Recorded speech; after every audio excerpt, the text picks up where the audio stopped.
Me llamo Valentina Ríos y di a luz en la madrugada más silenciosa de Madrid. Cesárea programada, sala fría, luces blancas como cuchillos.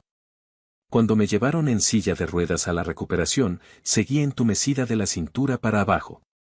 Mi hijo, León, lloraba en el Moisés a mi lado, un sollozo pequeño y persistente.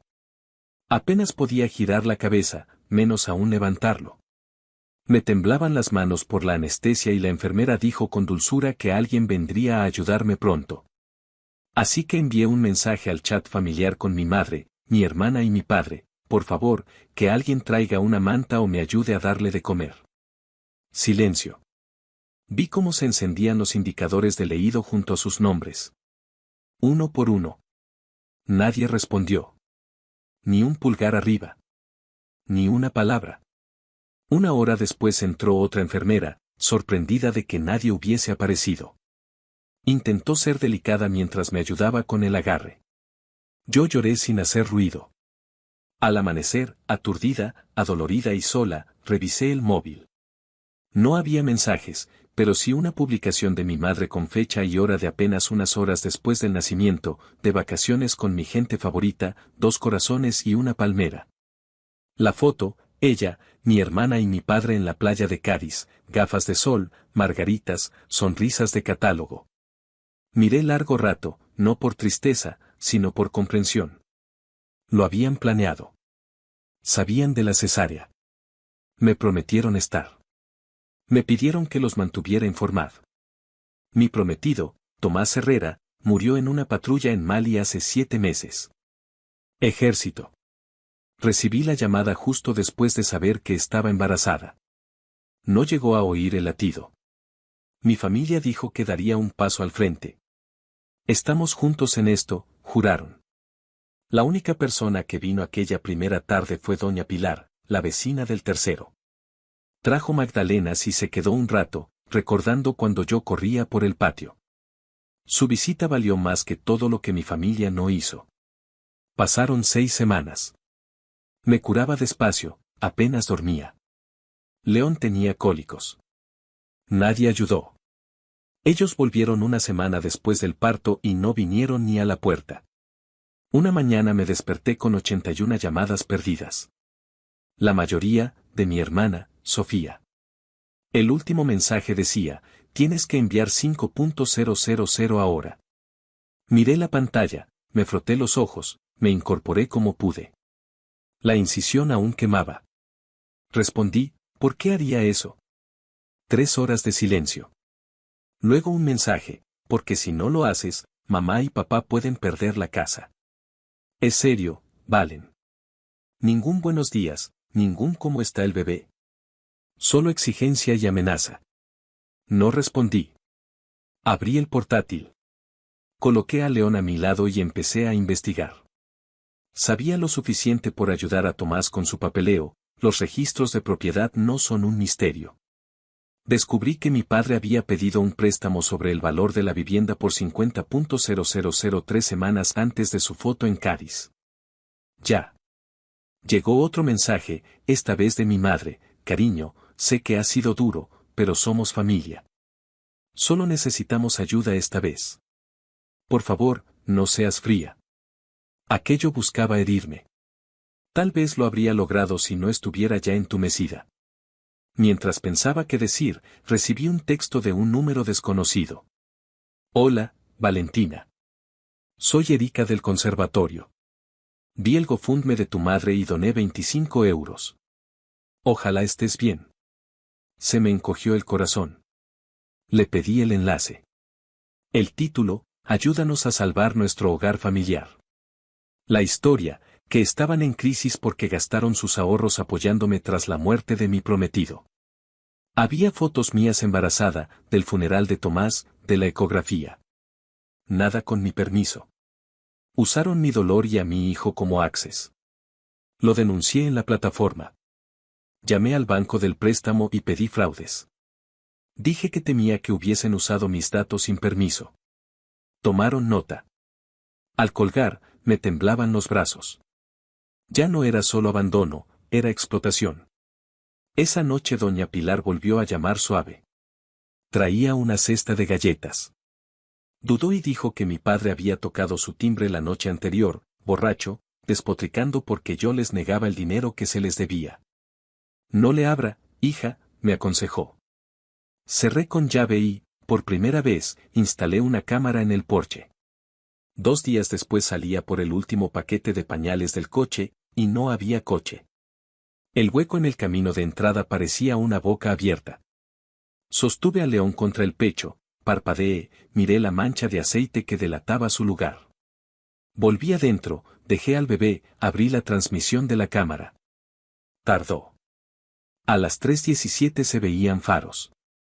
Una figura cruzó el jardín con la seguridad de quien conoce los puntos ciegos. Fue directo al coche, lo abrió sin esfuerzo, encendió y se fue como quien vuelve a casa. Repetí él. Pausé la imagen. Incluso sin rostro, reconocí su silueta. Llamé a la policía. Les conté del GoFundMe, del préstamo, de las amenazas, del video. Preguntaron si quería denunciar. Dije que sí. Un agente vino esa tarde, recogió mi declaración y la grabación. Callado, correcto, con una incomodidad en los ojos. Lo preguntó otra vez, ¿segura? Asentí. Encontraron mi coche ese mismo día, aparcado detrás de la casa de mis padres. Sin matrícula. El asiento del bebé tirado en el cobertizo. Un cartel descolorido de "Se vende en la luneta". Lo iban a vender como si yo no existiera. No llamaron, no negaron, no se disculparon. Nada. Arrestaron a mi padre esa noche por robo de vehículo. Pasó 4 días en el calabozo. 4 días sin teléfono, sin Facebook, sin la fachada del padre ejemplar. Mi madre, desde su trinchera de cristal, empezó a publicar frases sobre la traición de la sangre. Mi hermana cambió su foto de perfil a una selfie en la playa. Casi gracioso, salvo que no lo era. Porque así eran. Porque así siempre habían sido. No los llamé. No respondí a sus mensajes. No envié dinero. Esa fue la primera vez que el miedo cambió de dueño. Ya no vivía en mí. Esa noche abracé a León, respiré hondo y, por primera vez desde que murió Tomás, sentí una calma pequeña, firme, que me pertenecía a mí sola. El calabozo no cambió las publicaciones de mi madre. Seguían llegando, citas de lealtad, fotos antiguas, frases en mayúsculas sobre la familia verdadera. Yo preparaba biberones, aprendía el ritmo de los cólicos, vivía 1 hora cada vez. No visité a mi padre. No respondí. El silencio, por fin, era mío. A los pocos días tocaron a mi puerta. Abrí unos centímetros. Era mi tía Alicia con una carpeta azul, detrás, mi padre, pálido, encogido. Salí con el monitor del bebé y cerré la puerta a mi espalda. Alicia dijo, necesito mostrarte algo. Dentro había capturas, extractos bancarios, solicitudes y correos. No eran solo el préstamo sobre la casa ni el GoFundMe. Eran 5 préstamos de día de pago a mi nombre, con mi número de identidad y notificaciones desviadas a un correo antiguo. Casi 12.000 euros. Miré a mi padre. No negó. Sacó de su chaqueta mi llave de repuesto del coche. Me la entregó en silencio. No sabía de estos préstamos, murmuró. Lo del GoFundMe fue idea suya. Yo lo permití. No pensé que iría tan lejos. No era una disculpa completa, pero era una grieta. Le pedí copias. Alicia me dio la carpeta. Esa tarde, con León dormido sobre mi pecho, escaneé todo y lo envié a la gente que llevaba mi denuncia. Pulsé enviar sin temblar. Al día siguiente llamó la Guardia Civil. Abrirían investigación. Horas después supe que mi madre intentó denunciarme por fraude. Llegó con una historia sobre su hija inestable y un montón de papeles falsos. El agente ya conocía mi caso, pero por protocolo me contactaron. Entregué la carpeta azul. 48 horas bastaron para fijar los hechos. Las solicitudes de los préstamos venían de la IP de su vivienda, la cuenta falsa usaba un correo alternativo suyo, la firma se parecía a la suya más que a la mía. Torpeza y rastro. No hice espectáculo. Aún así, el barrio habló. La camioneta de mi madre desapareció del frente de su casa. La página de Facebook se esfumó. Y llegó la carta, aviso de ejecución hipotecaria. 60 días para desalojar salvo pago íntegro del saldo, más de 51.000. Alicia llamó. Me pidió dinero, dijo. Le respondí que una madre no usa a su hija como cajero automático. Lo agradecí. Después escribió Sofía, tú ganas. Espero que seas feliz. Ninguna disculpa. Ninguna pregunta por León. Lo dejé en visto. Al volver del pediatra encontré una caja en el porche, mis álbumes de infancia, pulseras de hospital, tarjetas de cumpleaños. Entre las páginas, una nota de mi padre, se había marchado de casa, no esperaba perdón, al fin veía.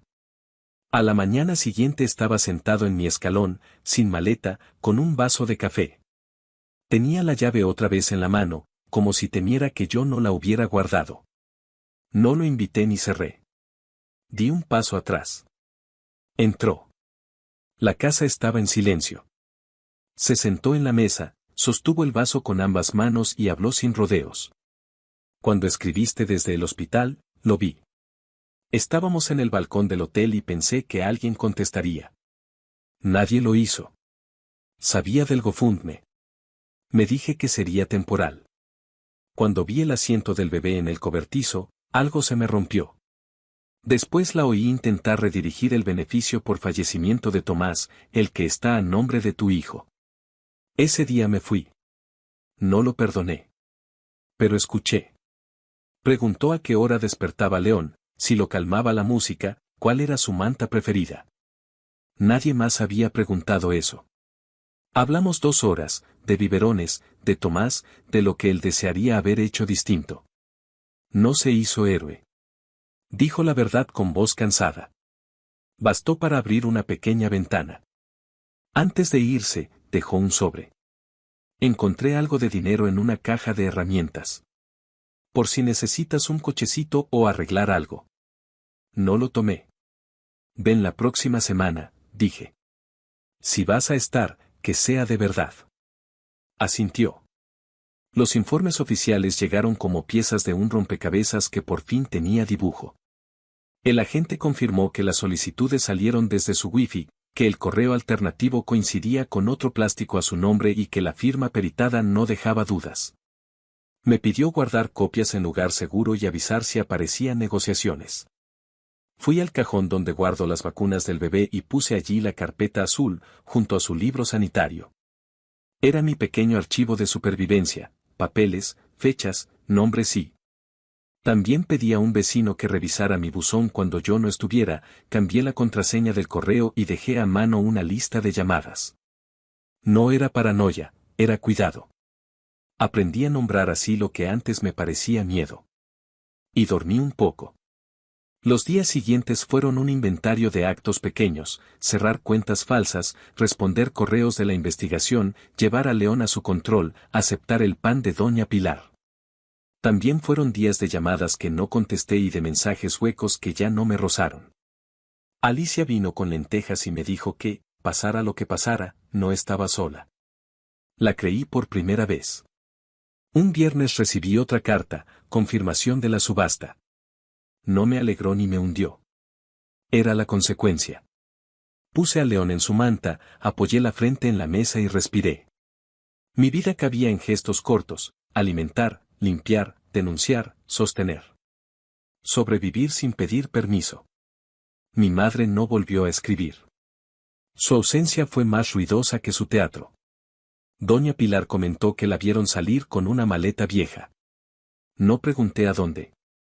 Hay puertas que no se abren aunque las golpees con toda tu historia. Mi padre regresó el martes con un peluche barato. Cambió un bombillo, arregló una bisagra, lavó los platos. Habló poco. Al despedirse, levantó la vista buscando un veredicto. La semana próxima, dije. A la misma hora. Asintió y se fue con pasos nuevos. Esa noche sostuve a León y pensé en Tomás, en el balcón del hotel de Cádiz, en los indicadores de leído, en el cartel descolorido de Se vende. Pensé en la carpeta azul, en la nota temblorosa, en la llave que ya no abre nada que sea mío. Y supe que la paz no llega con fanfarrias, se sienta en la mesa, escucha una respiración pequeña y dice en voz baja, aquí estoy. Aquí empiezo. Cuando la primavera rozó Madrid con su luz oblicua, Valentina Ríos aprendió a medir los días por cosas ínfimas, el primer balbuceo del león al amanecer, el reflejo del sol en la taza azul, el olor a pan que subía desde el portal. Dormía todavía a trompicones, pero ya no era el sueño roto del miedo, sino el sueño cansado de quien avanza. La investigación siguió su curso con la lentitud metódica de los calendarios oficiales. Un correo del juzgado confirmó lo que la carpeta azul había anunciado: imputación por estafa y suplantación, diligencias previas, citaciones. Hubo términos fríos, medidas cautelares, bloqueo de cuentas, que a Valentina le sonaron a puertas que, por fin, cerraban hacia el lado correcto. No hubo triunfos. Hubo alivio. Alicia empezó a pasar los jueves con un tupper distinto cada semana, una costumbre que Valentina aceptó sin excusas. Doña Pilar se convirtió en brújula doméstica, enseñó a colgar cortinas sin taladro, a remendar una sábana, a callar a un cólico con una canción antigua que decía: duerme, Lucerito, que el campo te espera. León, con su puño diminuto, aprendió a sujetarle el dedo y a no soltarlo hasta quedarse dormido con la boca entreabierta. El padre de Valentina volvió puntualmente los martes.